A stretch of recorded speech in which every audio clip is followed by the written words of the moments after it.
Bonjour à toutes et à tous, bienvenue sur ce nouveau format que vous propose le dernier mot de trop, donc notre ciné-club, le rapport. On a décidé de parler de L'inconnu de la Grande Arche qui est sorti le 5 novembre au cinéma. Et on a décidé de faire un lien entre le cinéma et l'architecture. L'inconnu de la Grande Arche de Stéphane de Moustier. Et donc on a le plaisir d'accueillir aujourd'hui Domenico Monopoli, architecte. Donc vous avez étudié à l'école polytechnique de Bari dans les Pouilles en Italie. Vous travaillez donc par la suite sur la régénération des banlieues, donc particulièrement dans les quartiers de Sao Paulo. Je le dis bien? San Paolo. San Paolo, à Bari.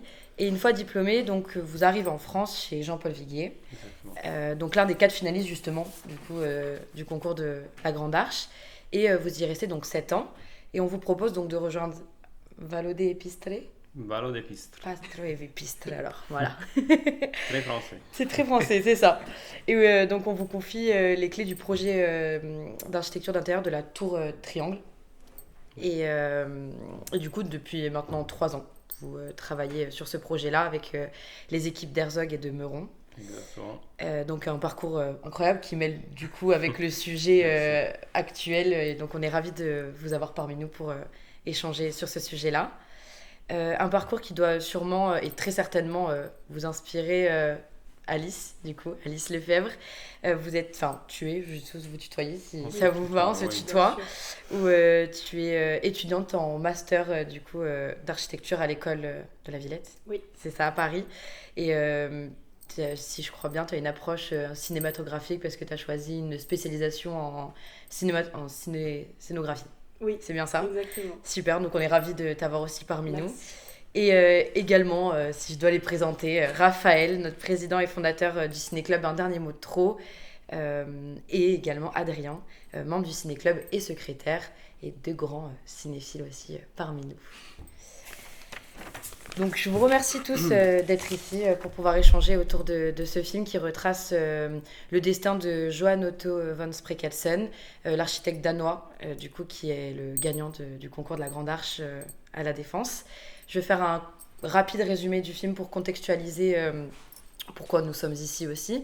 Donc après Borgo en 2023, Stéphane de Moustier s'intéresse à l'histoire vraie de ce concours qui a été lancé par Mitterrand en 1982. À la surprise générale, c'est un architecte inconnu du grand public en France, donc Johan von Otten Spreckelsen, qui l'emporte et se retrouve à diriger l'un des plus grands chantiers de l'époque.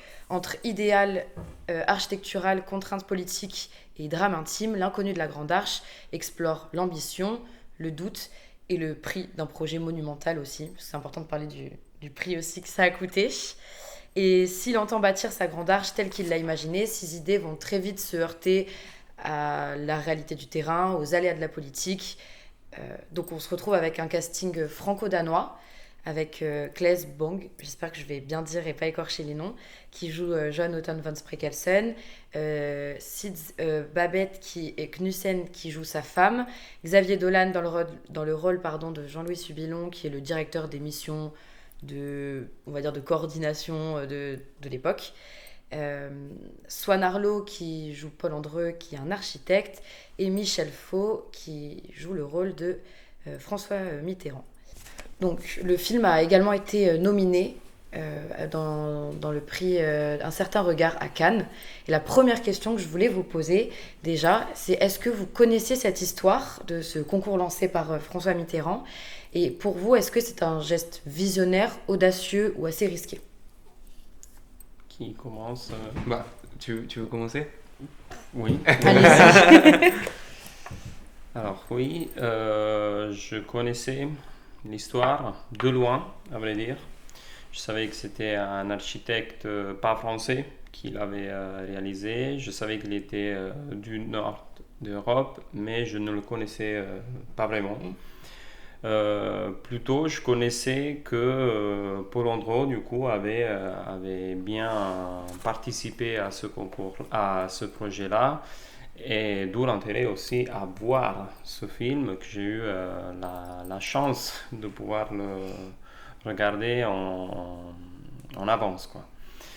Donc oui, l'histoire, je la connaissais un tout petit peu. C'est plutôt normal qu'à un moment donné, des présidents veulent quand même essayer de participer à une certaine projection urbaine de qu'est-ce que ça sera la ville, dans ce cas la capitale française, pas juste Paris. Et le choix du coup qui est fait sur une parcelle très emblématique et très importante, qui est du coup le final d'un axe historique qui s'est créé presque tout seul. J'exagère quand je dis tout seul, parce qu'en fait on sait très bien que aux Tuileries, à un moment donné, il y avait tout un bâtiment qui fermait en effet le Louvre. À un moment donné, il a brûlé pour un incendie, et donc ça a été presque par des interventions plutôt urbanistiques qui ont eu lieu pour la suite que ça s'est pu créer donc l'avenue des Champs-Élysées qu'on connaît dans tout le monde entier, mais qui n'avait pas du coup un landmark, une fan très claire. Donc je trouve que c'est très intéressant, presque dû de la part d'un président, de réfléchir à comment y intervenir pour essayer d'améliorer, voire mettre la cerise sur le gâteau sur une avenue qui déjà commençait à être très intéressant aux yeux de tout le monde entier. Donc voilà mon ressenti sur le geste et le choix qui a voulu prendre un président. C'est comme une suite logique en fait à la continuité du projet. Oui. C'est presque normal de pouvoir se poser des questions sur la nature et la conformation d'une ville, le besoin que cette ville a et comment ses habitants commencent à vivre cette ville. Mais c'est presque pas une fin en soi parce que c'est une arche. Oui, c'est une arche, donc c'est un élément très fort qui arrive à la fin et qu'en fait il permet d'être traversé pour donner suite à quelque chose encore de plus important ou un suivi, un continu qui va être juste en lien. Et si l'on parle vraiment d'un point de vue complètement architectural, c'est quand même un choix audacieux, je dirais, de la part de Spreckelsen, du coup, de poser la grande arche, ou de cube, comme il l'appelle, pas exactement en face à l'axe linéaire des Champs-Élysées, disons ça, mais qui essaye un peu de le tourner, se disant si je le tourne, la perspective va un tout petit peu changer et ça va être possible de voir à travers, mais aussi de voir la grande arche. Parce que sinon, s'il aurait pu le mettre uniquement tout droit, ça aurait dû juste être un arche, et donc pas vraiment un cube, peut-être un carré. Donc c'est très intéressant l'approche de l'architecte concepteur dans ce cas-là, et comment il a pu être traduit dans la vraie vie par Paul Andrew.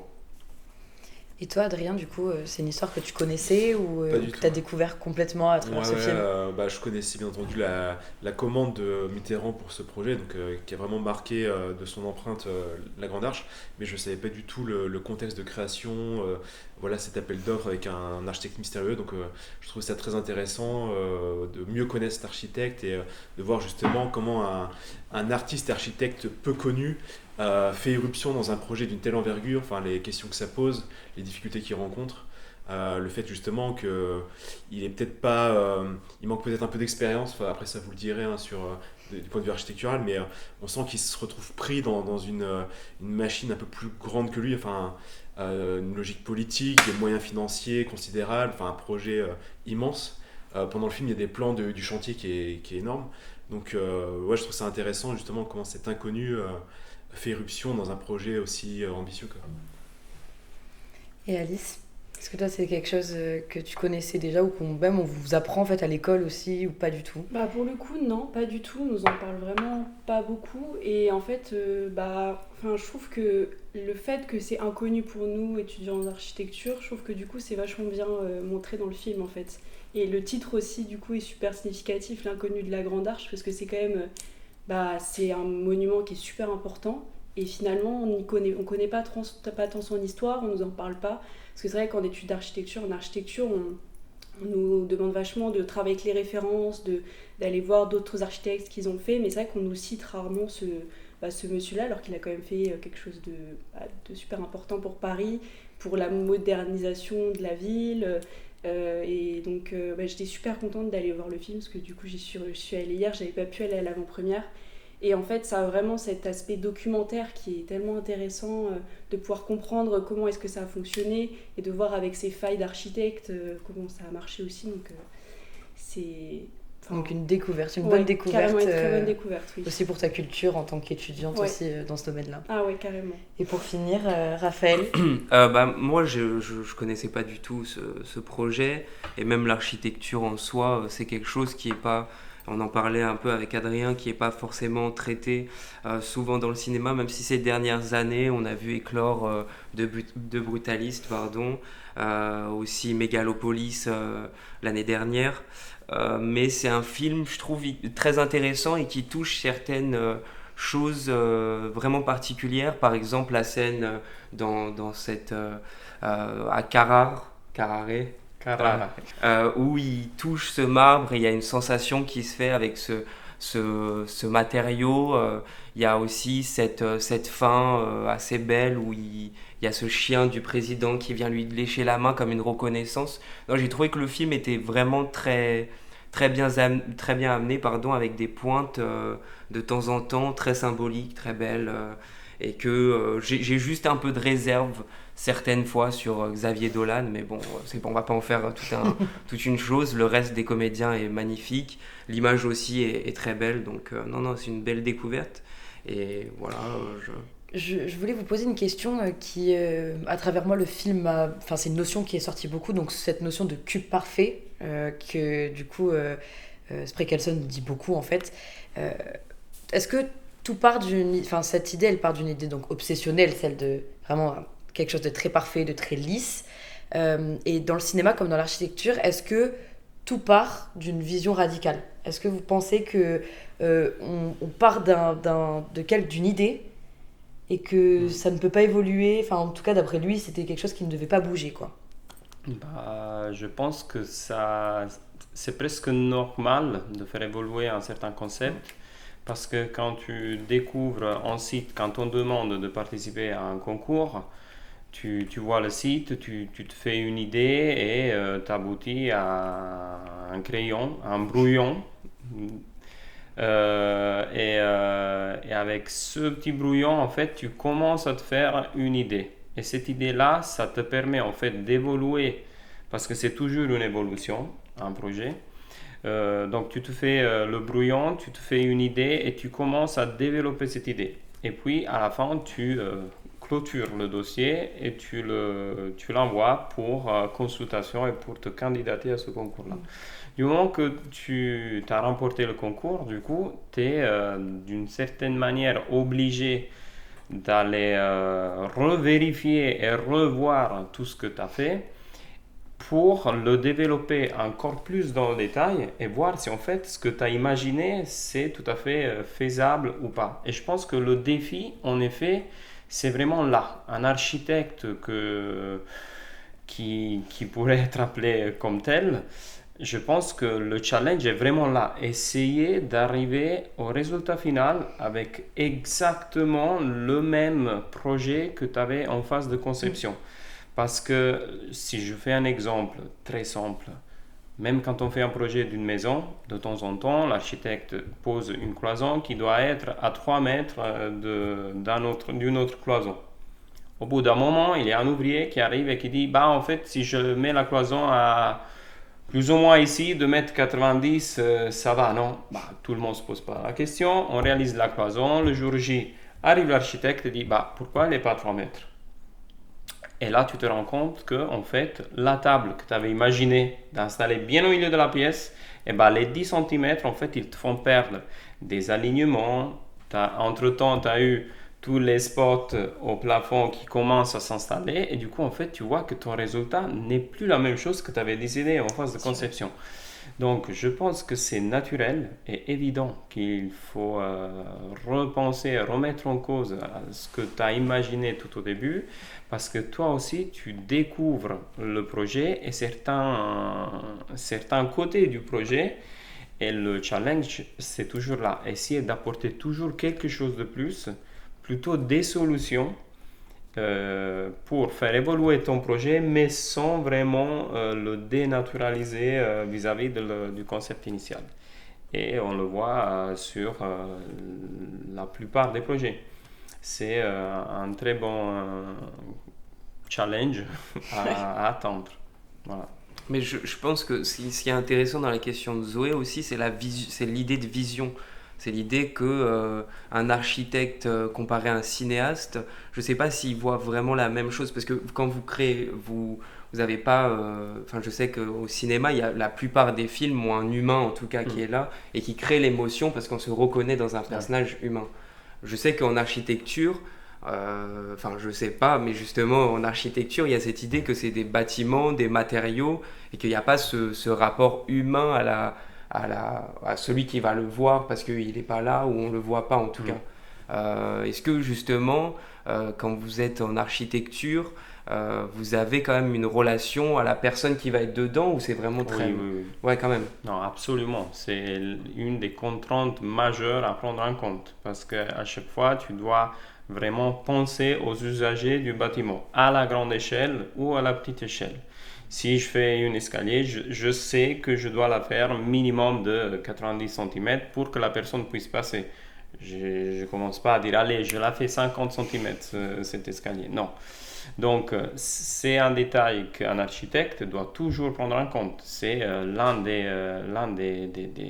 instruments, vraiment essayer d'avoir une harmonie dans son projet pour que tous ses usagers puissent l'utiliser, que ce soit à la petite échelle, donc à l'escalier ou en passage, ou que ce soit quand j'arrive sur le parvis et je vois de loin ce bâtiment-là. Est-ce que j'ai un sentiment d'oppression parce qu'il me fait peur, ce bâtiment-là?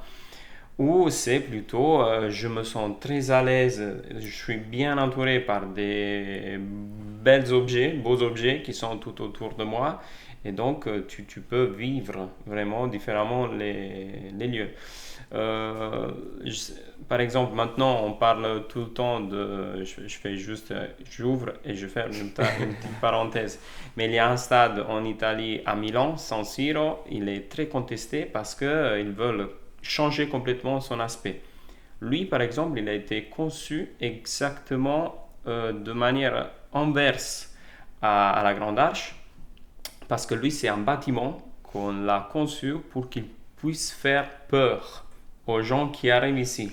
Donc, toutes les équipes qui doivent se challenger avec les patrons de la maison, en arrivant, ils doivent avoir peur.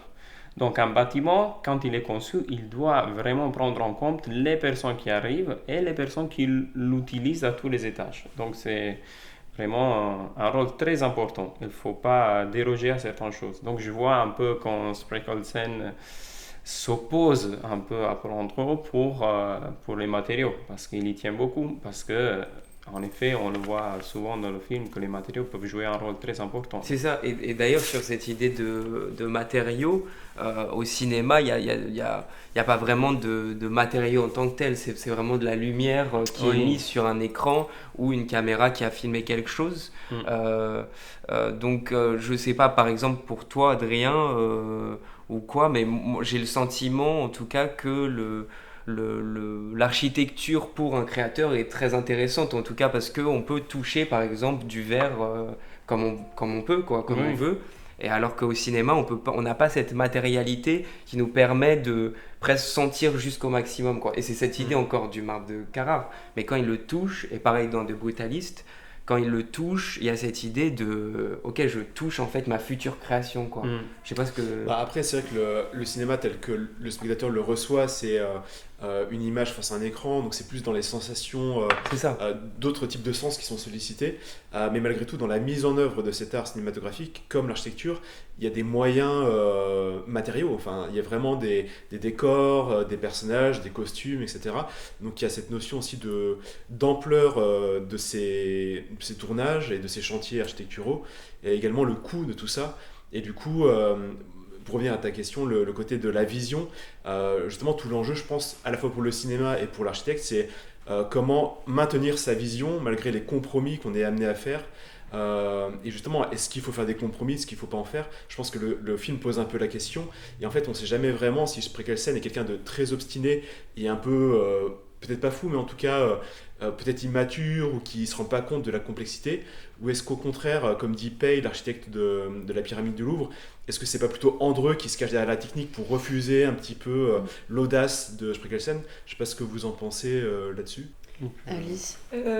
Après, c'est une audace et aussi, c'est dit plusieurs fois dans le film, il définit vraiment ça comme l'œuvre de sa vie.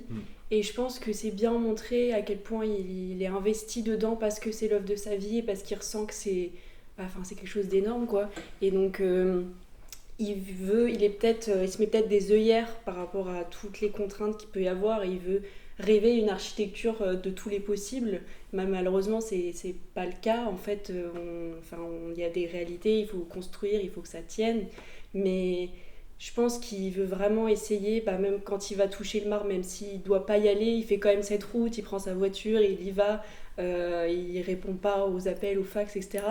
Mais on voit qu'il veut poursuivre jusqu'au bout tout ce qu'il peut faire, et dès qu'il voit que ça marche pas, il y a quand même au bout d'un certain moment, mais il se dit je préfère rester fidèle à ma pensée, la façon dont je voulais faire la chose. Après, c'est vrai que dans tous les architectes, après moi je suis pas encore à ce stade-là, mais on peut pas concevoir, on doit avoir un concept, c'est le principe d'un projet. On peut pas avoir un projet sans concept, en tout cas nous c'est comme ça qu'on nous l'apprend. On a le terrain, on doit avoir un concept, mais après on peut pas pousser le concept sans prendre en compte les gens qui vont y habiter et plein d'autres choses. Par exemple, le plus connu, Le Corbusier, lui il a essayé de pousser ses concepts, il a créé des maisons comme une à Paris, la Villa Savoie, et en fait il a poussé ses concepts, mais finalement maintenant on peut pas vivre là-dedans, en fait, on peut pas vivre dans ça. Donc c'est aussi ça que ça pose, c'est finalement des fois quand on pousse nos concepts et qu'on nous laisse faire parce que c'était Le Corbusier et que du coup on l'a laissé faire, finalement on n'y habite pas, donc ça perd la notion d'architecture aussi parce qu'on crée pour habiter, donc c'est... Oui, et puis il y a aussi cette notion, je pense, d'extérieur, parce qu'il veut créer quelque chose donc qui est, en tout cas, qui veut être lisse, etc.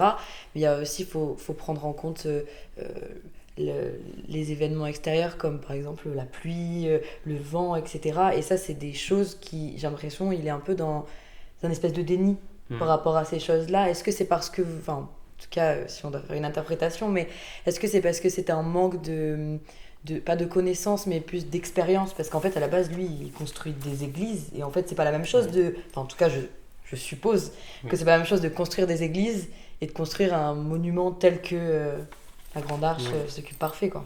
Oui, parce que en fait, le bâtiment qu'il réalise, Mikkelsen, en fait, c'est le tout premier, après en avoir construit d'autres, mais qui n'étaient pas à la même échelle. Qu'est-ce que ça veut dire? Ça veut dire que quand tu choisis un produit, un matériau, que ce soit le plus beau, mais à la fois qui coûte un peu plus cher, le un peu plus cher multiplié pour la surface de l'objet ou de l'architecture que tu es en train de faire, ça peut jouer un rôle très important. Et on le voit aussi dans le film quand ils se rendent à Carrara pour voir du beau marbre. Et là, les gens ils sortent la calculette pour dire alors, ah oui, ça va faire ça. Bah oui. Donc, pour ce que je suis en train de voir sur les projets que je suis en ce moment, tu vois tout de suite que choisir le bon matériau, ça peut faire vraiment la différence en termes de comment tu vas habiter l'espace et aussi au prix, donc au coût. Parce que je fais un exemple très clair. J'essaie toujours de faire des exemples un peu à l'échelle domestique, parce que comme ça reste un peu un truc qu'on peut tout le accessible. monde, voilà, tout le monde peut le comprendre rapidement. Quand on fait un projet d'une maison, on a plus ou moins, je dis n'importe quoi, 50 mètres carrés chacun. Chacun choisit de s'orienter plutôt sur un type de sol plutôt parquet, plutôt que céramique ou plutôt moquette. Forcément, le parquet coûte 100 euros, la moquette 20 euros. J'exagère sur les prix et c'est pas vraiment vrai ce que je dis. Mais là, du coup, des fois, pour tes 50 mètres carrés, tu prends un choix. Tu dis, OK, je suis prêt à me payer 50 euros de plus pour avoir le produit que je veux pour chez moi. Quand tu fais ça à la calculette, multiplié pour 50 mètres carrés, ça va. Tu as juste payé 1000 euros de plus, 500 euros de plus. C'est pas à l'échelle.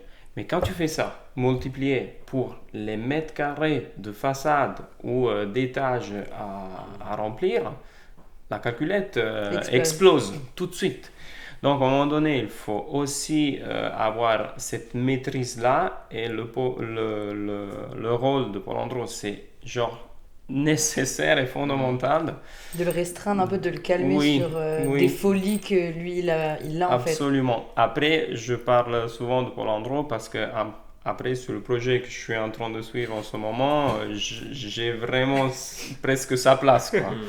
Donc, je vois tout à fait quand il y a l'architecte concepteur qui veut un truc, moi, je suis prêt à me battre jusqu'au bout pour avoir exactement ce produit-là.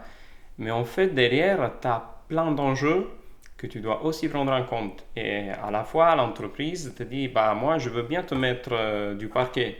Mais tu as vu que le parquet arrive dans des sanitaires. Est-ce que à chaque fois que tu vas te prendre une douche, tu vas bien passer le chiffon par terre? Et donc là, en effet, c'est là que tu reviens et tu te dis, peut-être mon projet, je dois le faire évoluer dans un sens.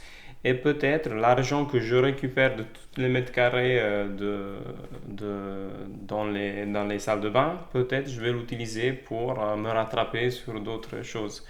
Donc en fait, l'architecte aussi doit avoir un concept qui doit toujours le suivre, tout le temps.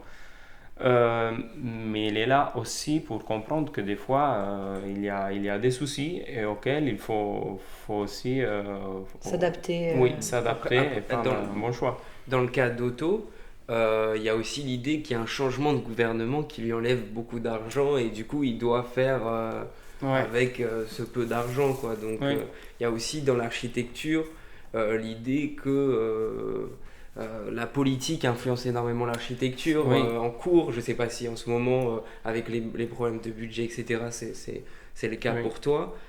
Mais alors que dans le cinéma il y a moins cette idée de politique. Bon, avant il y avait de la censure, etc., je veux dire, mais il y a plus l'idée de documentaire ou de films qui jugent justement la politique en cours. Il est très réel. C'est là aussi où le cinéma et l'architecture, c'est une contradiction face à la politique, quoi. Vous êtes plus presque jugé par la politique et le cinéma juge plus la politique. Je sais pas ce que tu en penses. Après, je suis pas encore dedans, mais c'est vrai que l'architecture, elle est politique en fait. Enfin, j'ai fait un stage à Rennes Métropole, du coup, c'était vraiment la ville, et ils vont vraiment exprimer que ils faisaient en fonction de la politique en fait, en fonction du maire. Donc même la réflexion des villes qui évoluent, elles vont être réfléchies en fonction de la politique. Ça va être un maire écolo ou quoi que ce soit. Enfin, ça va vraiment être totalement différent. Ce qu'on va construire, comment on va le construire. Même, du coup, le quartier de la Défense, c'est un quartier d'affaires. Donc, le choix d'avoir mis un quartier d'affaires, c'est très politique aussi. Enfin, finalement, on se rend compte que... moi, du coup, avec le temps, je me rends compte à quel point faire de l'architecture, c'est... autant politique que ça, et que du coup il faut prendre des directions, et que au niveau des budgets aussi qu'on parle beaucoup, c'est vrai que on se rend compte au cinéma comme en architecture qu'il y a des budgets quand même qui sont colossaux dans ce genre de projet, et Et moi, ça m'a fait me questionner, de me dire, ah, mais ils mettent tout cet argent dans du marbre, mais c'est fou parce qu'il y a tellement d'autres endroits où on a besoin de mettre de l'argent, mais non, on va acheter du marbre et ça ne pose problème à personne sur le début. Donc c'est vrai que c'est quand même assez fou parce qu'on voit aussi une sorte de lubie des politiques de Mitterrand d'avoir accepté tout ça alors que c'était quand même... Enfin, c'était fou, quoi, cet argent-là qui était dépensé. Donc c'est vrai que ça parle assez bien de et tout justement, en plus, et Adrien, je voudrais que tu répondes aussi à cette question-là, mais justement, quand du coup, Mitterrand qui accepte tout ça au début, on voit qu'il y a une fracture au bout d'un moment. L'État retire en fait les financements, donc on se retrouve avec un énorme projet, en tout cas... Spreckelsen et Andreu se retrouvent avec un énorme projet sous les bras sur les bras pardon et du coup je voulais savoir toi comment à travers le film aussi tu voyais cette tension, comment le réalisateur a réussi à mettre cette tension dans le film entre une lutte personnelle de Spreckelsen entre la raison, le désir, l'obstination, ce que tu disais tout à l'heure, d'aller au bout d'un projet, quoi. Je pense que ce qui est très important, c'est que Spreckelsen a été vraiment soutenu par Mitterrand, j'ai l'impression, depuis le début. Il y avait une relation presque d'égal à égal. Il y a une relation de respect et d'admiration de Mitterrand envers l'artiste et l'architecte qui est Spreckelsen. Et là, en fait, ce changement de gouvernance vient tout bouleverser, parce que déjà, il y a le financement qui était public, qui doit devenir privé. Donc, c'est-à-dire qu'il faut trouver des montages financiers, trouver des investisseurs, trouver un nouveau modèle économique pour pouvoir finaliser ce projet. Et donc là, on est encore plus dans le règne des arbitrages à mettre en place. Et donc, Spreckelsen perd tout ce soutien. On voit qu'il y a, le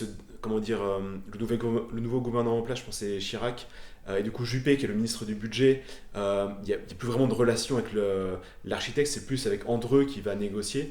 Donc en fait, là on voit vraiment Spreckelsen se faire déposséder de son projet et du coup on sent que ça le mine. Et Spreckelsen a ce côté aussi très jusqu'au boutiste et très exigeant. À un moment, il dit oui, ministre, ça vient de Minus, c'est le serviteur, et moi je ne parle pas au serviteur. Ça me fait assez rire parce qu'il trouve un peu la formule comme ça. Mais on sent qu'il est très à cheval. Et pourtant, à un moment du film, plutôt, il y a un entrepreneur de la défense qui lui propose de passer par lui plutôt que par Subilon pour financer son projet, pour soi-disant aller au bout de son projet, même dans ses moindres détails, etc. Et Spreckelsen refuse, il dit non, moi je fais confiance à Subilon qui est le conseiller de Mitterrand, je fais confiance à mon client, je sers mon client. Donc il y a ce côté jusqu'au boutiste, mais cette relation se casse avec le nouveau gouvernement, et du coup effectivement c'est ce qui accélère un peu la déperdition de Spreckelsen qui va finalement quitter le projet et refuser d'en endosser la paternité, quoi. Et puis il y a une scène... je voulais avoir vos réactions aussi par rapport à ça. Il y a une scène où on voit Spreckelsen donc être à l'Élysée et attendre assis donc sur le parvis, devant, jusqu'à avoir une explication en fait de François Mitterrand de pourquoi en fait il a abandonné. C'est comme un espèce d'abandon du projet, mais aussi de lui. C'est comme si en fait lui c'était son projet. Vous voyez pas ce que je veux dire, cette ambivalence entre les deux. Et du coup, pour vous, est-ce que c'est le fait qu'il ait quitté ce projet, c'est un échec, c'est parce que... comment vous avez vécu, vous, cette scène par rapport aussi au projet et tout ce qui allait aussi autour, en fait Moi, je trouve cette scène extrêmement intéressante parce que c'est le fait que Mitterrand ne soit pas dans le bâtiment qui représente Mitterrand qui fait que la relation est rompue. Donc il y a une relation au bâtiment qui est, pour un architecte, un peu intéressante, quoi. De cette idée de vide du bâtiment, donc la personne n'y est pas, donc en fait la relation est rompue. Et sinon, c'est plus sur le questionnement de cette... est-ce que le président est vraiment le client ou est-ce que c'est l'État qui est client plutôt c'est ça, parce qu'il dit à chaque fois c'est le président qui est mon client, mais est-ce que c'est vraiment lui qui choisit? C'était une question que j'avais aussi. Je ne suis pas capable de répondre à ce genre de questions parce qu'il faudrait connaître l'histoire jusqu'au bout. Je ne sais pas d'ailleurs si en effet, lui, il a pris sa place dans le patio, dans la cour du bâtiment du président pour l'attendre jusqu'au bout. Je ne sais pas si c'est juste une volonté du réalisateur de marquer le coup ou si c'est vraiment l'histoire.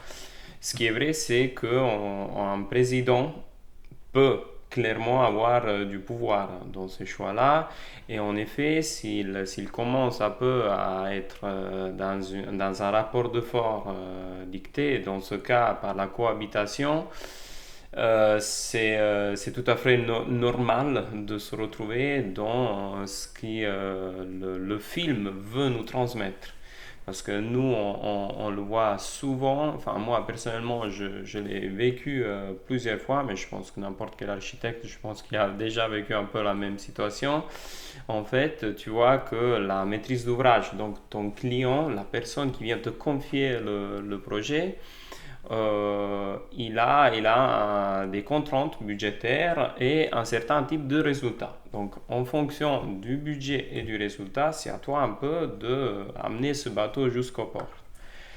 Après, tu peux te retrouver dans certaines difficultés qui font qu'en fait, il faut y arriver et toi, tu es le responsable pour arriver dans le port. Mais là, du coup, la maîtrise d'ouvrage n'a pas trop de choix à faire. Enfin, plutôt que te soutenir et te dire, j'ai pas plus que ça au niveau d'argent, bah, c'est vraiment à toi d'arriver jusqu'au bout. Et je pense que c'est le rôle de Paul Antro qui est très important dans cette histoire-là, parce que c'est la seule personne qui essaye, à un moment donné, on voit dans le film que lui, il parle en toute transparence à Spreckelsen, lui disant, écoute, si tu ne m'aides pas, là, je pense qu'il n'y aura même pas de grand âge. Là, il n'y aura plus rien du tout. Donc, soit tu m'aides, soit je dois le faire en solo, quoi. Sinon, il n'y aura rien du tout. Et donc, je pense que c'est tout à fait vrai ce qui se passe dans le film. Je ne sais pas si historiquement c'est ça ou pas. Mais le président, s'il n'avait pas la cohabitation, je pense qu'il aurait pu le soutenir jusqu'au bout. Après, ça, c'est une histoire de politique. Est-ce que c'était correct ou pas de dédier toute cette somme-là pour un bâtiment alors qu'il y avait d'autres soucis Il y a la gérer? pyramide du Louvre en plus qui est faite au même moment. Oui, mais justement, je ne sais pas te dire si la pyramide du Louvre était financée par le gouvernement en même temps, ou si c'était attribuable à un autre gouvernement qui l'avait précédé. Je sais pas. Mais c'est deux architectes étrangers en plus qui font un projet pour la France, alors que pendant le film on nous dit il nous faut des matériaux qui viennent forcément de France, etc. Donc il y a une... Mais c'est le fait d'avoir aussi des architectes internationaux sur des projets emblématiques, ça fait aussi... c'est un bon billet de visite, une carte de visite très intéressant parce qu'on le voit, même Bilbao, avant le Guggenheim, personne vraiment connaissait la ville de Bilbao. Tout à fait. Du moment qu'arrivait Frank Gehry avec son bâtiment, là tout le monde a envie d'aller à Bilbao. Et le Louvre, ça a carrément changé son aspect avec la pyramide. Donc je pense qu'il y a certains projets qui sont clairement emblématiques et qui amènent et qui remet au centre la valeur d'une ville, des fois, et d'autres qui sont tellement négatifs qu'ils peuvent peut-être l'amener dans une impasse. Peut-être. Donc la Grande Arche, c'était un projet utile. Utile ou pas utile, je sais pas. Je sais pas m'exprimer là-dessus, mais c'était clairement un monument plutôt que... Et on le voit aussi au début du film, on lui pose la question à l'architecte, qu'est-ce qu'on va faire, qu'est-ce qu'il y aura, c'est quoi le programme de ce bâtiment-là? Il ne sait pas répondre, quoi. Donc, je ne sais pas si actuellement on a pu répondre ou pas à la question. Je sais que le privé est arrivé à un moment donné dans le bâtiment. Donc, si le privé arrivait dans un bâtiment conçu pour être public, je pense qu'il y avait un souci au niveau du programme. Parce qu'en fait, ce qu'on fait normalement quand on fait un projet, c'est d'abord comprendre les exigences, faire un programme, puis prendre le programme, l'injecter dans les plusieurs cases du concours et puis ensuite appeler un architecte pour lui dire ça c'est les contraintes, ça c'est le programme, fais-moi le plus beau projet que tu puisses imaginer. Là je pense que c'était un peu l'inverse. Moi je veux un truc énorme. Faites un truc puis on voit qu'est-ce qu'on va mettre dedans. Donc après Voilà, je connais pas l'histoire jusqu'au bout, Oui. donc c'est une C'est une interprétation personnelle. Voilà. Je voulais avoir votre avis, je vais commencer par toi Alice du coup. Ce film il interroge beaucoup sur la reconnaissance, d'où justement le titre, L'inconnu de la Grande Arche, donc en plus ne pas citer le nom de cet architecte-là, Monsieur Spreckelsen. Est-ce que pour toi une création une création elle appartient toujours à son créateur une fois qu'elle est une fois qu'elle est livrée au monde? Bonne question. En fait, en tout cas, moi, je trouve que les architectes, je trouve que c'est compliqué de dire qu'un bâtiment nous appartient. Enfin, en tout cas, avec ma vision de ne pas l'être encore. Parce que, comme j'ai dit avant, on conçoit pour que les gens y habitent et utilisent. Et du coup, on participe à la conception et la construction de la ville. Ça, je trouve que c'est d'ailleurs fou dans cette profession-là de dire qu'on marque la ville, on marque le paysage des gens, on marque quelque chose de très important. Donc, je sais pas si ça appartient, parce que vraiment appartenir, c'est fort, mais c'est un peu, ça nous appartient jusqu'à ce qu'on rende le bâtiment et que c'est fini, et après c'est à tout le monde en fait finalement, j'ai envie de dire.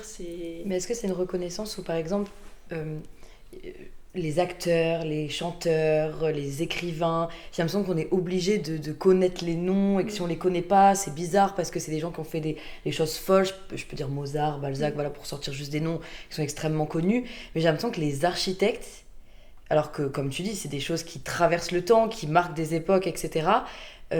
Pourquoi, à ton avis, est-ce que c'est parce que il y a une espèce, je sais pas, peut-être que c'est humble de se dire, on n'a pas besoin de me connaître, ou j'ai pas envie de cette reconnaissance pour produire ça, ou est-ce que c'est parce que tout simplement, ou en tout cas là je parle pour la France parce qu'on est en France donc je parle pour ici, ou en France on n'a pas cet intérêt, je sais pas comment dire ça d'autre, mais cet intérêt de connaître les gens qui fabriquent des bâtiments, des monuments, etc. Pour le coup, je pense pas qu'il y a ce côté humble, parce que, en tout cas, dans le milieu de l'architecture, il faut connaître, il faut avoir des références, c'est très important. Il y a des architectes qui sont connus, il faut suivre leur travail. Mais c'est vrai qu'en fait, par rapport au commun des mortels, tout le monde, en fait, je pense que justement, comme un bâtiment, on le voit, mais il n'y a pas écrit ce bâtiment est fait par telle personne, ou c'est pas comme un film où là on va avoir l'affiche, on va avoir écrit produit par avec tels acteurs. En fait, un bâtiment, on passe juste à côté. On peut avoir un bâtiment fait par un architecte super réputé dans le milieu, devant lequel tout le monde passe mais remarque jamais. Et même moi, je me suis rendu compte, j'ai fait une visite avec mon école et il nous a dit voilà, dans tel quartier, le quartier Montparnasse, il a dit ça c'est fait par tel architecte, Jean Nouvel, super connu, ça c'est fait par machin. Et c'est vrai que même moi qui passais souvent par là, je me dis j'ai jamais remarqué ça en fait, alors que c'est quelqu'un qui est connu, qui est réputé. Donc c'est vrai que je pense que c'est parce que justement on participe à un quotidien en fait là. L'architecture c'est aussi une sorte c'est le décor de la pièce de théâtre de notre vie en fait. Donc finalement des fois le décor on le conçoit mais on le regarde plus. On n'y fait pas attention. Ouais, c'est ça. Mais il y a l'idée aussi de commercialisation pour un film, pour une musique, ou etc. etc. Hors architecture, il y a l'idée qu'on vend un film par son réalisateur, par la personne qui l'a produit, ou il a fait tel film, à regarder son nouveau film. Sur l'idée d'architecture, je ne sais pas si c'est le cas, mais il y a l'idée que le bâtiment est là, on n'a plus besoin de le vendre, quoi. Il est là, il ne bougera pas de toute façon, donc les gens iront peut-être plus si on le vend. Mais c'est pas le nom de l'architecte qui va le vendre. Je sais pas quand c'est pas Renzo Piano qui a vendu le fait qu'il y ait le centre Pompidou, quoi. Mais des fois, dans le cas, c'est un cas très, très emblématique parce qu'en fait, Renzo Piano, il est devenu le Renzo Piano qu'on connaît dans tout le monde entier grâce au Pompidou. Donc c'est l'inverse. C'est plutôt l'inverse. Donc du moment qu'il a montré à tout le monde qu'il était capable de faire des projets juste extraordinaires, Bah là, du coup, tout le monde voulait, ah bah moi je veux mon centre Pompidou pour ma ville aussi. Ah moi je veux. Et donc, c'est là que tu vois qu'en effet, un architecte, du moment qu'il a montré, il a démontré le fait qu'il est capable à faire un certain type d'objet ou de bâtiment, c'est à ce moment-là qu'il commence à être beaucoup plus intéressant et commence à être appelé dans tout le monde entier.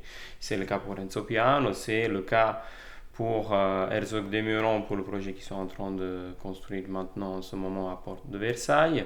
Ce qui n'est pas le cas pour Spreckelsen du coup. Oui, c'est le En cas plus, pour Spreckelsen. bizarrement, Oui, ce qui est oui. pas Je le cas. pense que s'il n'aurait pas mort, malheureusement à cet âge-là, il aurait pu avoir tranquillement une carrière très intéressante Ok. d'un point de vue Qu'on professionnel. l'aurait rappelé peut-être pour d'autres projets ou Oui, d'autres. oui. Et même Paul Andro, dans le film, il a eu un rôle très important. Il a été presque appelé parce qu'il avait déjà démontré son... L'aéroport Orly, Roissy, Roissy, à c'est- seulement Voilà. 29 ans, il a réalisé Exactement. Donc, Roissy. on parle vraiment de personnes qui sont très, très importantes. Et c'est une chose très... le nom d'architecte, c'est très vendeur. C'est un peu... tout le marketing, je trouve, d'un architecte, il est posé sur lui-même. Enfin, si vous voyez une chose très intéressante, que depuis un moment, ça me revient tout le temps, c'est si on pense à une entreprise très, très forte je sais pas, n'importe quelle entreprise porte un nom lambda. Il n'y a que dans 2 cas uniquement, je pense, peut-être plusieurs, mais à ma connaissance, il n'y a que 2 cas. C'est le monde de la mode et de l'architecture que du coup l'entreprise s'appelle comme le fondateur de l'entreprise. C'est le cas pour Renzo Piano, c'est le cas pour le 90% des agences d'architecture, et c'est aussi dans le milieu de la mode haute Bien gamme, sûr, les disons maisons. ça, que tu as toujours le nom du fondateur. Et ça, en effet, comme dans la mode, même dans l'architecture, parce qu'il y a toujours une touche de créativité qui revient, et donc tu fais confiance vraiment à la conception de cette personne-là. Donc tu achètes le concept de cette personne-là plutôt qu'autre chose. Après, c'est normal que si on pose la question qui a réalisé Notre-Dame plutôt que le Panthéon, plutôt que je ne sais pas quoi, c'est plus difficile de répondre. Et ça, c'est une très belle question. Est-ce que les gens de cette époque-là, ils connaissaient les architectes qui se cachaient derrière ces bâtiments-là? Bah, quand Michel-Ange il construit, on sait que c'est Michel-Ange qui construit. Je pense que justement il y a un changement d'époque, c'est-à-dire que par exemple l'Antiquité, le Moyen-Âge, c'était plus une notion anonyme, notamment les cathédrales, il n'y a pas vraiment de nom, c'est plutôt on a perdu le nom de ces architectes, etc. C'était plutôt se mettre au service de l'œuvre. Et c'est, je pense, peut-être à la Renaissance où il y a la notion d'artiste qui émerge avec voilà, ses concepts, son imagination et qu'on met vraiment en valeur. Et là, on va s'intéresser aux œuvres des architectes. Et du coup, ça va aussi se poursuivre dans l'ère moderne. Les bâtiments plus classiques comme le Panthéon, par exemple, ça, on connaît les architectes. Même si le grand public ne les connaît pas forcément, mais on en connaît certains. Par exemple, on connaît Mansart en France pour certains types d'architecture, etc. Et j'en viens aussi à un point, c'est la notion de propriété intellectuelle, parce que en fait normalement lorsqu'il y a un bâtiment qui a été conçu par un architecte, on doit le citer lorsqu'il y a des photographies qui sont faites de ce bâtiment, lorsqu'il y a des reproductions, l'architecte a des droits normalement dessus, donc il devrait pouvoir gagner de l'argent sur ces reproductions. Et du coup, il y a aussi la notion de droit moral de l'architecte, c'est-à-dire qu'on ne peut pas normalement altérer son projet, etc. Donc il y a comme une valorisation de qui est l'architecte, une reconnaissance de son projet et de la valeur à la fois économique et morale de son projet, même si par contre ça ne veut pas dire pour autant dans le grand public ce soit connu de tous, quoi. En tout cas il y a une certaine protection de l'architecte en tant qu'artiste via le droit de la propriété intellectuelle. Bah, dans le film, du coup, on voit la femme de Spreckelsen qui lui dit imagine-toi, là, tu peux faire de l'argent parce que c'est tes droits d'auteur. Donc, tout le monde qui va prendre une photo va devoir te reconnaître une somme. Mais oui, mais je pense que le bâtiment, quant à lui, il appartient à l'architecte, mais oui. Mais est-ce qu'il n'y a pas eu un changement au moment où c'était plus le Vatican ou le pape qui commandait, en tout cas, ou commanditait des monuments, au passage d'architectes en fait, qui sont commandés par l'État et qui construisent des bâtiments plutôt. C'est quoi la différence déjà entre monument et bâtiment? Est-ce qu'il y a une sorte de... Ah là, tu ouvres une Parce que porte. je me souviens dans le début de Brutaliste, on voit cette statue de la liberté qui arrive et c'est comme ce sentiment de victoire totale d'être arrivé en terre d'Amérique, etc. C'est très simple. J'essaie de t'apporter une réponse synthétique. Le monument, tu ne dois pas le rentabiliser. Il est là. Tu le vois, tu l'apprécies, il est beau, il est pas beau. La seule fonction, c'est de nous rappeler que à cet endroit-là ou que ce bâtiment-là nous rappelle un fait. Le bâtiment, c'est autre chose. Le bâtiment doit être rentable et doit être surtout pérenne. Parce que pérennité, encore une fois, c'est synonyme de rentabilité. Plus il reste en vie très longtemps, plus il sera pérenne et c'est aussi le cas contraire. Donc un monument, tu te dis, ça doit être beau. Je suis prêt à mettre une telle somme pour qu'il soit beau. Pour un bâtiment, c'est le contraire. J'ai un budget, le maximum que je peux faire, c'est cela. Il faut que ça soit pérenne et qu'il soit utilisé par la majeure... par la quantité majeure de personnes possible. Donc, monument et bâtiment, oui, c'est pas la même chose. Dans le cas de la Grande Arche, c'est là la difficulté. Et là, on revient à la question que vous avez posée tout à l'heure. C'est est-ce que c'était un bâtiment qui était conçu avec une vocation de monument ou plutôt le contraire? On voulait faire un monument, mais en fait, vu que c'était juste énorme, on a commencé à dire que c'était plutôt un bâtiment. Ouais, c'est ça. Okay. Voilà. Donc c'est plutôt ça pour moi la différence entre les deux. Mais il y a même cette idée que l'architecte il gagne le concours dans la plupart des cas. Donc il a une sorte de victoire qui est au début et plus on avance, comme on en parlait du compromis, plus en tout cas il perd sa victoire, presque, j'ai l'impression. Alors qu'au cinéma, c'est presque le fait d'avoir une récompense, comme c'est une suite linéaire, quoi. D'avoir la récompense à la fin qui est une vraie victoire, quoi. Oui, mais le cas de Spreckelsen, tu vois, m'a fait rappeler d'un autre projet emblématique qu'on connaît tous, et c'est l'Opera House de Sydney. À Sydney, là, c'était exactement pareil. Il y a eu un architecte qui a répondu au concours, avec un petit gribouillage qui sortait sur un papier, et il a gagné.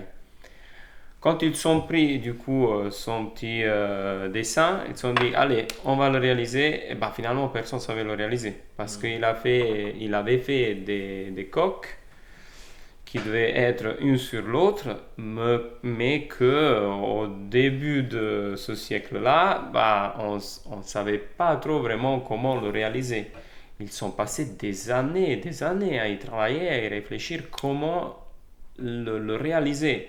Et bien sûr, en parallèle, il y avait des idées qui se disaient, bon ok, ça c'était le dessin, mais nous on commence à faire une autre Opera House, et puis on verra si finalement on arrive à mettre cette petite coque en extérieur. Et puis finalement, ils sont arrivés. Et là, l'architecte, du coup, a été plutôt conscient de la difficulté qu'il avait apportée.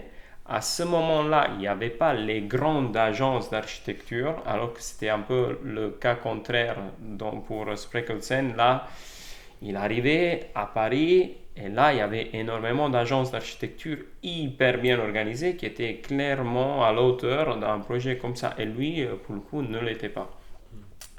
Et donc, pour revenir à l'Opera House, ils sont passés du temps, ils ont eu le temps qui est un peu chronophage si on aurait eu la même chose pour la Grande Arche. Ils ont eu le temps pour créer une espèce d'organisation qui permettait du coup d'aboutir à un certain type de projet. Mais ça a été un peu la même chose et c'est très intéressant. Si jamais il y a un film qui veut le réaliser, c'est très intéressant. J'aimerais bien le voir. Ouais. J'avais une question que j'aimerais bien que vous y répondiez chacun du coup, mais donc je commence par toi Alice. pour toi, ce concours du coup anonyme, est-ce que c'est une bonne idée ou ça a été un pari assez dangereux? Et si aussi tu peux compléter ta réponse avec, est-ce que tu penses que maintenant, c'est quelque chose qui pourrait être renouvelable? Je pense que c'est les deux. C'est une bonne idée et c'est dangereux parce que c'est une bonne idée parce que ça permet de mettre aussi en lumière des architectes qui sont peut-être moins réputés ou en tout cas qu'on... Enfin, c'est pas des grands noms, quoi, comme on a dit avant. Donc c'est vrai que c'est aussi important cette notion de... Et c'est aussi pareil au cinéma, il faut aussi réussir à monter des nouvelles personnes qui arrivent et de donner une chance à ces nouvelles personnes.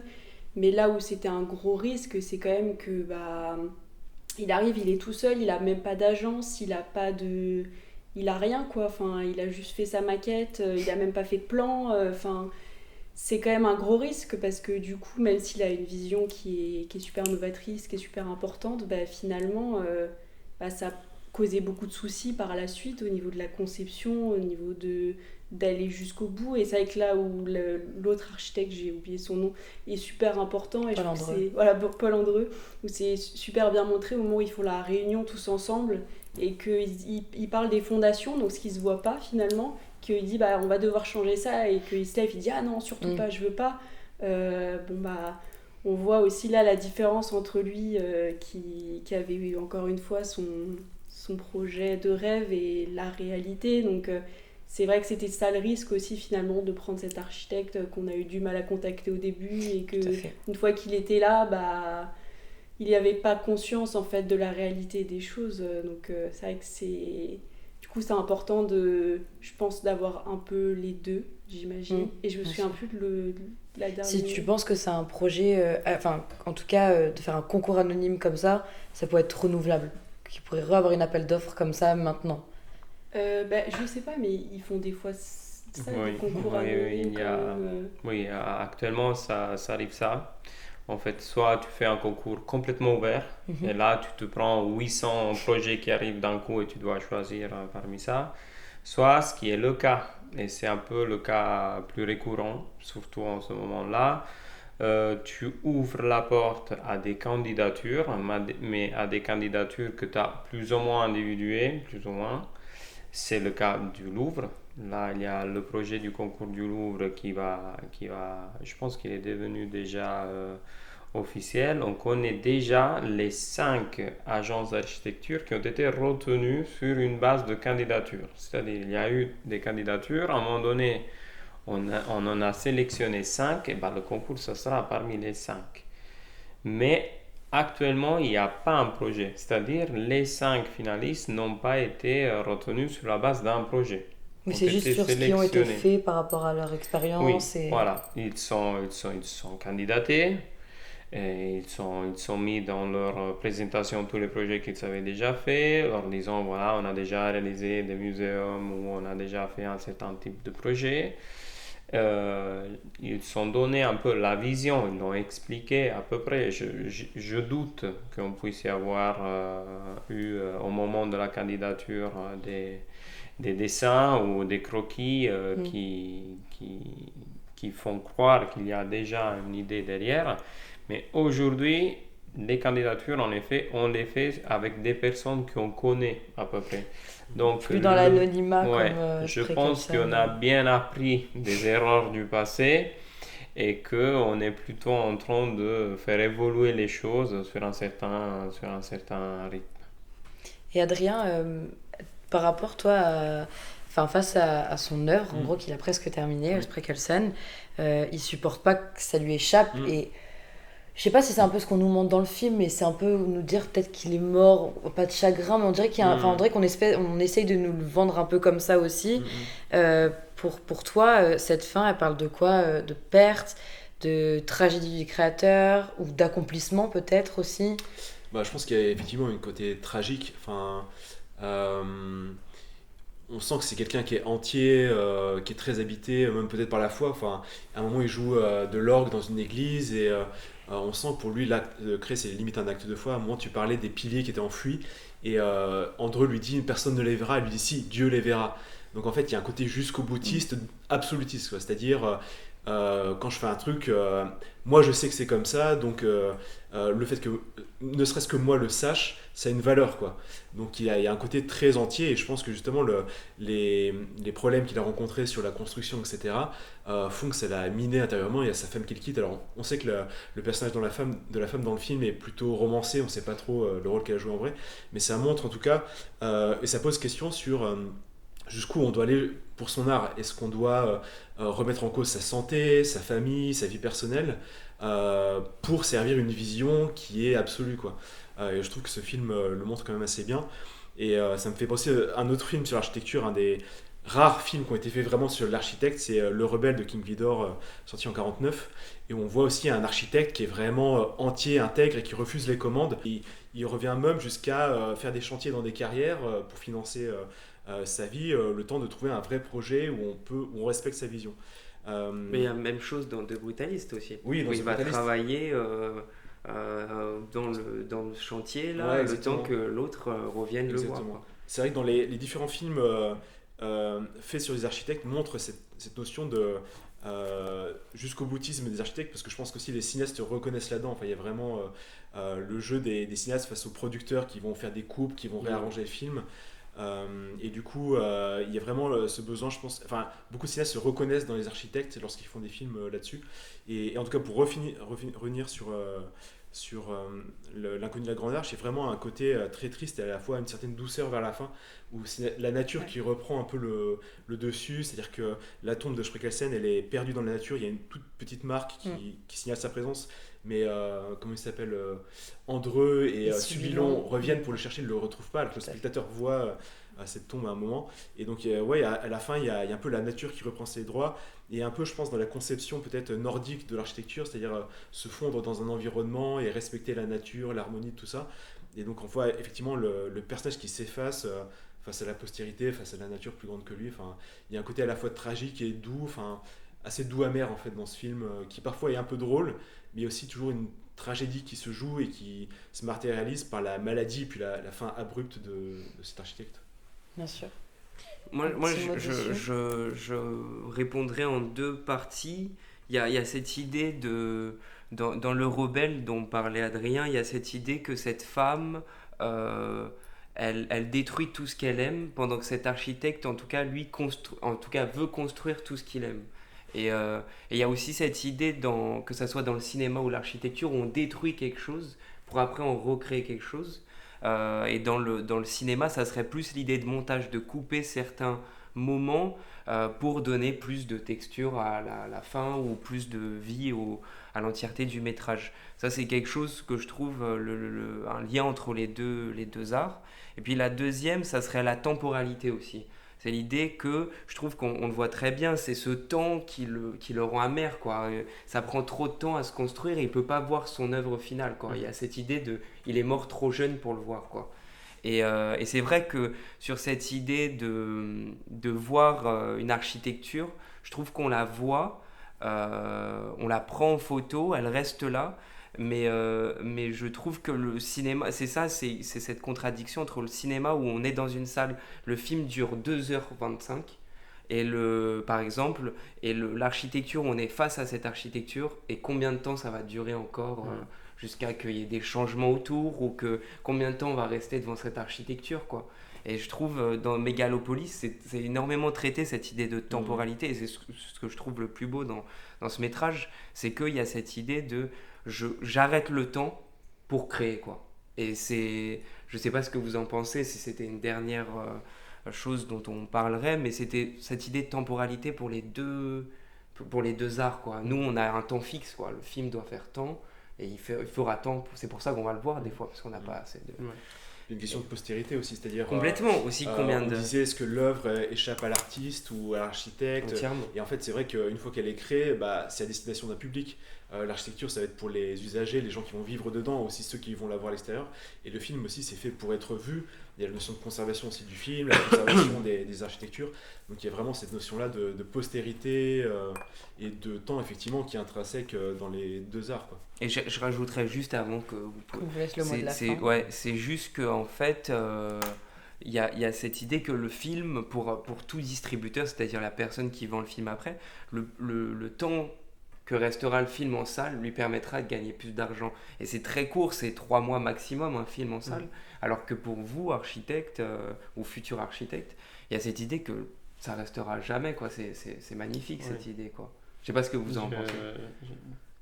Tu veux y aller parce que j'aime bien connaître le retour d'un architecte qui n'a pas encore vécu cette temporalité qui peut être déterminante pour un projet. C'est vrai.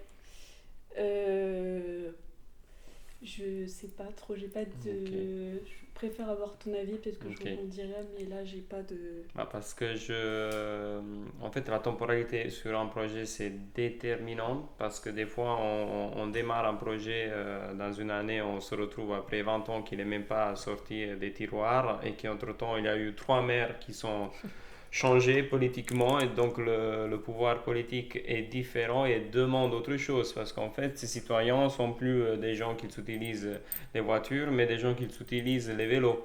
Et donc tu as les projets qui à la fois doivent aussi s'adapter aux usagers, et donc tu n'as plus de niveau parking voiture à réaliser, mais plutôt des rez-de-chaussée avec du parking vélo.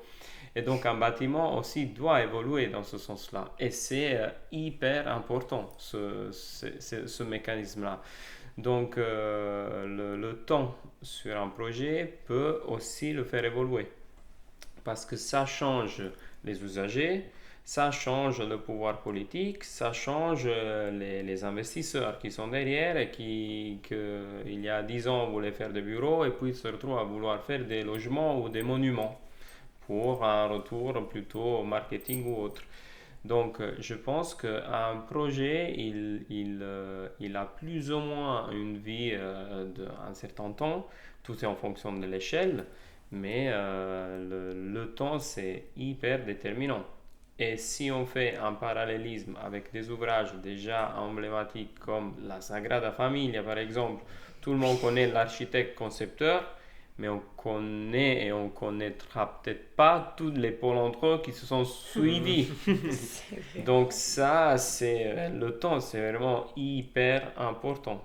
Et donc c'est le challenge, je trouve, du cinéma, que sur un court délai doit te véhiculer, tu dois injecter la plupart des éléments historiques, et pas que, pour te rendre agréable toute l'histoire. C'est ça, et puis c'est cette idée de... Stéphane de Moustier a dû faire des coupures de temps qui avaient... et c'est ça l'idée de cinéma, ça raccourcit presque tout ce qu'on fait. Absolument, je trouve parce ça beau que de le faire en film. Je trouve, c'est une chose que j'ai bien aimée, je pense que c'est la chose la plus belle que j'ai retrouvée dans ce film-là. C'était le fait de voir un architecte qui essaye de se donner à fond jusqu'à perdre peut-être l'amour de sa vie, jusqu'à perdre l'attachement avec ses racines dans un bois tout naturel. Et c'est le cas. Un architecte, un bon architecte, je trouve, il est prêt à donner tout de lui pour aboutir vraiment au concept initial. Et jusqu'à se mettre en danger lui-même pour son projet, parce que c'est comme un fils, donc tu donnes ta vie pour ton fils, et là les architectes des fois ils arrivent jusqu'à ce niveau-là, et c'est très réel ce qu'on retrouve dans un frame du film, parce qu'on le voit, on le sent. Enfin, moi, pour être architecte, je l'ai vu, je me suis dit waouh, ils ont réussi aussi à transmettre ça. Et ça, je trouve que on n'arrive pas à le retrouver tout le temps dans un film, et c'est vraiment chapeau, très bien. Je ne sais pas s'il y a des architectes derrière le réalisateur ou autre, mais je trouve qu'ils ont réussi aussi à transmettre ça, et c'est pas donné. Bon, en tout cas, on sait que la qualité principale pour être architecte, c'est d'être obstiné et de ne jamais rien lâcher, ça c'est sûr. Donc c'est sur ces mots de la fin qu'on termine cet échange. Ce film, il nous rappelle que derrière chaque monument, il y a un humain, mais aussi, je tenais à le préciser, des hommes, des ouvriers, des architectes, des directeurs, enfin plein de gens d'ailleurs, qui permettent aussi de nous faire rêver à travers des monuments, et aussi à travers ses doutes et parfois aussi des sacrifices. Donc c'est important de le rappeler. Il est sorti en salle le 5 novembre. Donc du coup, pour terminer cette table ronde, je vous propose de dire un mot qui vous a fait... En tout cas, qui vous évoque ce film. Moi, je choisirais le mot de création, parce que vraiment, je pense qu'on est au cœur de la création. Et c'est pas seulement la création d'un architecte, mais aussi d'un artiste au sens large. On voit la création, comment elle s'élabore, on voit parfois l'architecte dessiner, réfléchir en dessinant, comment petit à petit son projet naît, et puis aussi les contraintes matérielles face auxquelles l'artiste fait face, ou l'architecte. Donc vraiment, je trouve ça très très intéressant. Il y a une portée vraiment universelle de ce film. C'est pas seulement l'architecture, c'est l'art au sens large, et puis même vraiment tout projet. Et tu parlais d'humain, enfin il y a vraiment le côté, voilà, la créativité de l'être humain et les contingences d'un projet aussi énorme. Voilà, je trouve ça vraiment central dans ce film. Merci Adrien. Moi, je dirais le temps ou la temporalité. De toute façon, on en a parlé en conclusion de cette discussion, mais c'est vrai que la nature, et on le voit très bien, le film finit sur la nature perdure, mais il y a cette idée de combien de temps ça va prendre pour arriver à son résultat final. Le cinéma aussi comme temporalité, enfin tout est fixe, on avance chaque jour, il y a des jours, il y a des semaines, il y a des années, et on se place dedans, et c'est se figer le temps comme un mégalopolis, ou en tout cas laisser la nature perdurer comme l'inconnu de la Grande Arche. Moi, je parlerai d'obsession. Ce rapport au cube parfait, ce rapport à vouloir tout contrôler, à être là à toutes les réunions, à tout ce qui se passe, vérifier tout ce qui est en train de se faire. Pour moi, ce film, c'est l'obsession d'un homme à vouloir faire éclore, en tout cas, comme tu disais très bien, le projet de sa vie. Je trouve que ça résume plutôt bien. Pour moi, c'est architecturalement vrai.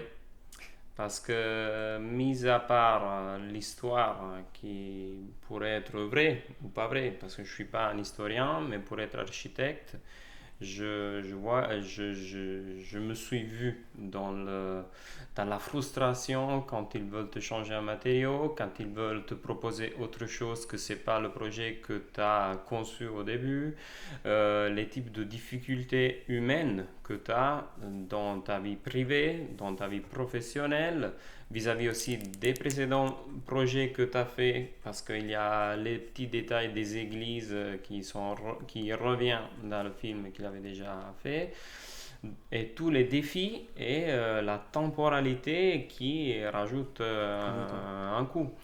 Donc je reviens et je suis plutôt convaincu sur le fait que architecturalement vrai, c'est plutôt l'adjectif que je donnerais à ce film. Merci beaucoup, Domenico. Alors moi, je sais pas si c'est un mot qui existe, mais je dirais juste boutisme. Vraiment, cette idée du juste boutisme de l'architecte, de ce qui a été dit, de vouloir vraiment pousser jusqu'au bout, ce qu'il a fait, d'avoir l'ambition jusqu'au bout, mais du coup la limite de ça, en fait, le limite de ce jusqu'au boutisme, et oui, de voir à la fin qu'en fait il n'est pas allé jusqu'au bout, donc il y retourne, et que finalement et même si je crois que ça s'est pas vraiment passé comme ça, mais qui meurt devant ça, je trouve que ça finit bien un peu cette notion de jusqu'au boutisme dans le film. Donc ce serait ça. Et donc n'hésitez pas à nous donner vos avis. On espère que ce nouveau format vous aura plu. Donc c'était le rapport.